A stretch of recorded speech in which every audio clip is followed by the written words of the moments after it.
যুক্তরাষ্ট্রের president Donald Trump দেশটির সবচেয়ে বড় ৩ বাণিজ্যিক সহযোগী দেশ কানাডা, মেক্সিকো ও চীনের সব পণ্যের উপর শুল্ক আরোপ করে নির্বাহী আদেশ জারি করেছেন। ট্রাম্পের এমন নির্বাহী আদেশ জারির পর তাৎক্ষণিকভাবে যুক্তরাষ্ট্রের পণ্যের উপর 25% করে শুল্ক আরোপের সিদ্ধান্ত নিয়েছে কানাডা ও মেক্সিকো। মেক্সিকোর প্রেসিডেন্ট ক্লাউডিয়া শিবনাম পার্দো জানিয়েছেন, পাল্টা শুল্ক আরোপের মাধ্যমে সমস্যার সমাধান হবে না, সমস্যার সমাধানে আলোচনা করতে হবে। ট্রাম্প অভিযোগ করেছেন, মেক্সিকোর মাদক সম্রাটদের সঙ্গে দেশটির সরকারের সরাসরি যোগাযোগ আছে এবং তারা তাদের সহায়তা করছে। এ অভিযোগের জবাবে মেক্সিকোর প্রেসিডেন্ট পাল্টা দাবি করেছেন, মাদক সম্রাটদের কাছে যেন অস্ত্র না পৌঁছায় সেটি নিশ্চিত করার দায়িত্ব যুক্তরাষ্ট্রের সরকারের।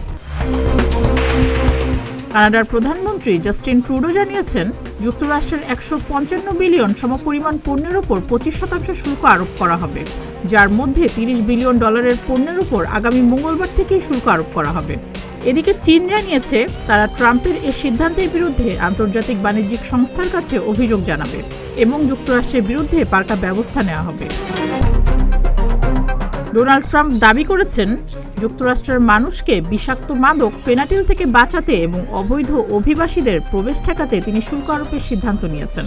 আগামী মঙ্গলবার থেকে মেক্সিকো ও কানাডার প্রায় সব পণ্যকে যুক্তরাষ্ট্রের প্রবেশে 25% শুল্ক দিতে হবে। অপরদিকে চীনের পণ্যের উপর 10% শুল্ক আরোপ করা হয়েছে।